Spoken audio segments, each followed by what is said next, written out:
জি, আমাদের এনসিপির ভাইদেরকে কোনো নির্বাচন ছাড়াই একবারে ঘোষণা দিয়ে দিলে বেশি ভালো হয়।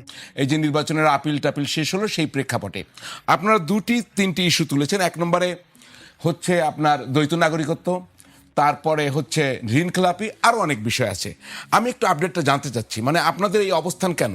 আপনারা কি নির্বাচনে থাকছেন, না এগুলার সমাধান না হলে সরেই দাঁড়াবেন? মনিরা শারমিন। ধন্যবাদ আপনাকে শুভেচ্ছা এবং সহ-আলোচককে শুভেচ্ছা এবং যারা দেখছেন টিভির পর্দায় তাদের শুভেচ্ছা।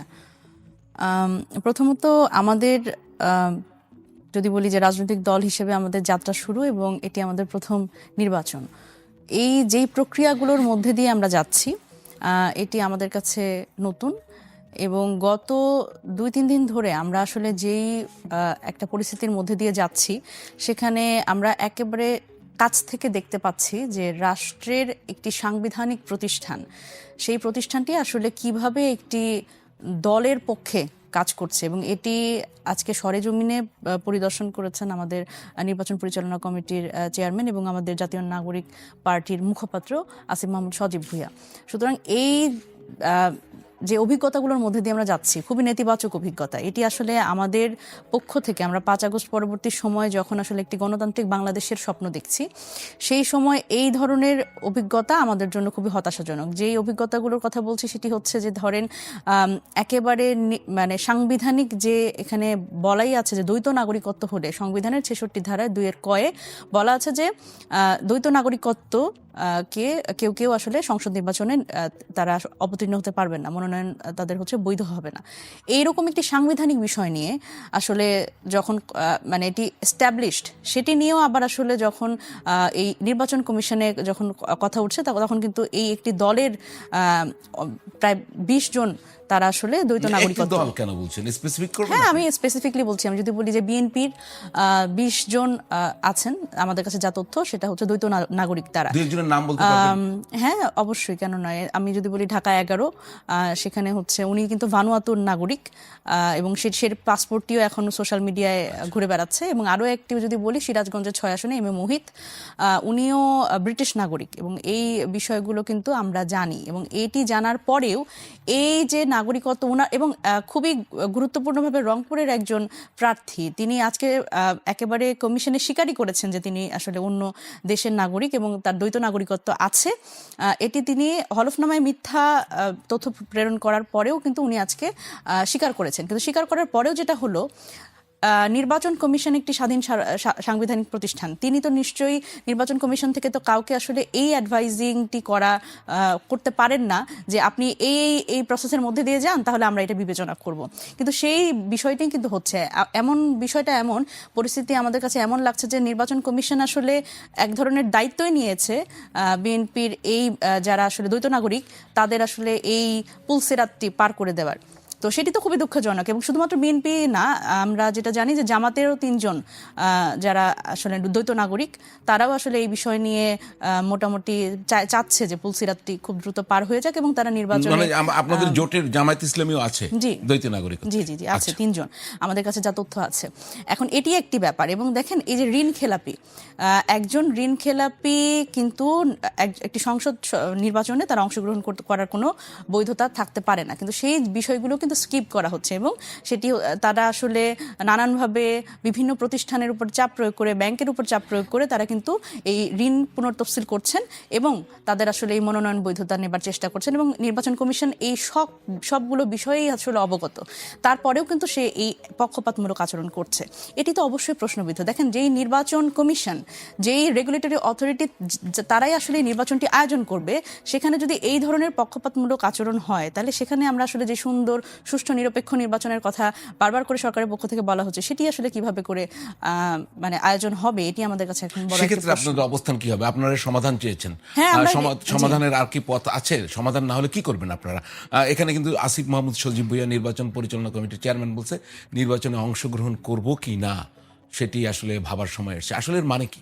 হ্যাঁ, দেখেন, এমন একটি বিষয় যেখানে আমরা নির্বাচনের অনেক আগেই, আমি যদি বলি যে নির্বাচনের এখনো আমরা 20 দিনের মতো বাকি আছে, এর আগেই যখন আমরা দেখছি যে মানে এই দলগুলি আসলে সুবিধা পাচ্ছে, আমি যদি বলি বিএনপির নাম ধরেই যদি বলি যে বিএনপি আসলে মানে ঋণ খেলাপি এবং দ্বৈত নাগরিকত্ব, এই দুটি বিষয়ে তারা বিভিন্নভাবে সুবিধা পাচ্ছে এবং নির্বাচন কমিশন থেকে একেবারে ধরেন ব্রেকের মধ্যে যখন একটু ব্রেক নিয়ে তারা আসলে এই মিটিংটি করে আসছে, সেখানে মির্জা ফখরুল ইসলাম আলমগীর সহ আরও যে বিএনপি নেতারা তাদের সাথে বৈঠক করে এসে আসলে সেই রায়গুলো দিচ্ছে এবং সেই রায়টা আসলে বিএনপির পক্ষে যাচ্ছে, তখন তো আসলে এই নির্বাচন কমিশনের নিরপেক্ষতা নিয়ে আমরা প্রশ্ন তুলি। এবং দেখেন, নির্বাচন কমিশনের নিরপেক্ষতা নিয়ে বা এই পুনর্গঠন নিয়ে কিন্তু জাতীয় নাগরিক কমিটি এর আগেও প্রশ্ন তুলেছে যখন আমরা জাতীয় নাগরিক কমিটি ছিলাম, এবং আমরা কিন্তু তখন থেকে এই হুঁশিয়ারি দিয়ে আসছি যে নির্বাচন কমিশনকে অবশ্যই নিরপেক্ষ ভূমিকা পালন করতে হবে।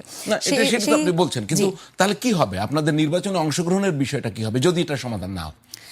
এটার সমাধান তো প্রথমত হতেই হবে, কারণ এটির সমাধান যে কোনো উপায়ে হতে হবে এবং হবে, এটা আমরা আশা করি। যদি না হয়, যে নির্বাচন কমিশন যদি আসলে একটি পক্ষকে, একটি দলকে বেশি সুবিধা দিতে থাকে, তাহলে তো এটা পাতানো নির্বাচন ছাড়া আর কিছুই হবে না।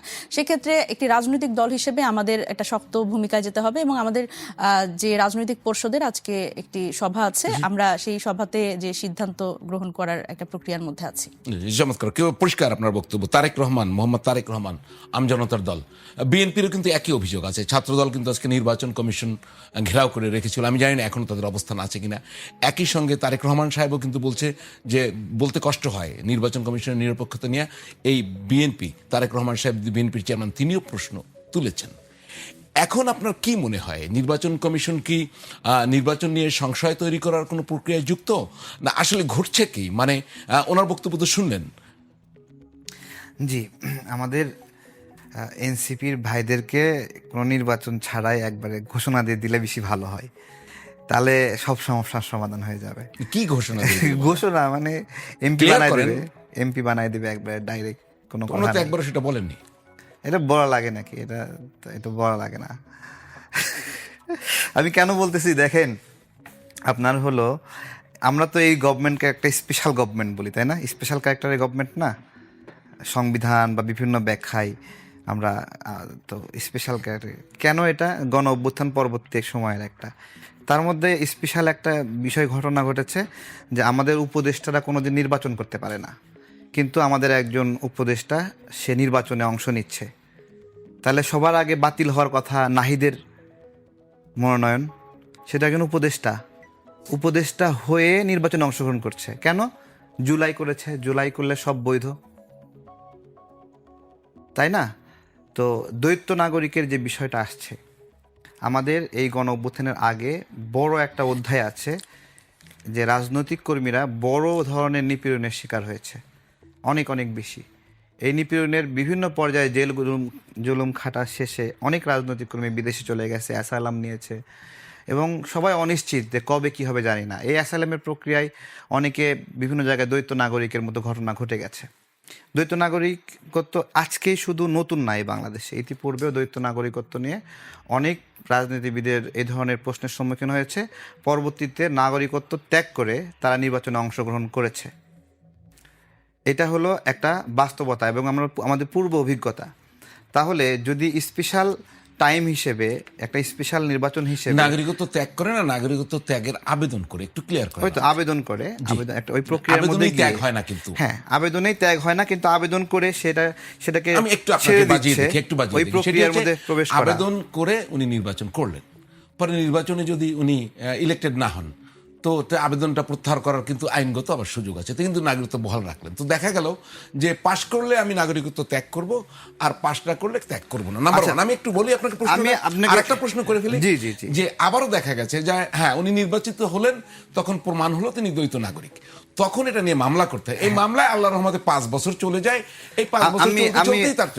দেখুন, আমি বলছি যে এই যে আবেদন করলো, আবেদনের পরে আচ্ছা ধরেন কেউ একজন দ্বৈত নাগরিকত্ব না, সে এমপি হয়ে গেছে, দ্বৈত নাগরিকত্ব ছাড়া এমপি হয়ে গেছে, এমপির মেয়াদ শেষে সে দ্বৈত নাগরিকত্ব গ্রহণ করছে, তার ভবিষ্যৎ দ্বৈত নাগরিকত্ব গ্রহণ করার কারণে মানে অতীত এমপি তো বাতিল হয়ে যাবে কিনা? সেটা তো হবে না, সেটা তো হবে না। পরে উনি আর এমপি নির্বাচন করতে পারবেন না। হ্যাঁ, সেটাই বলতেছি।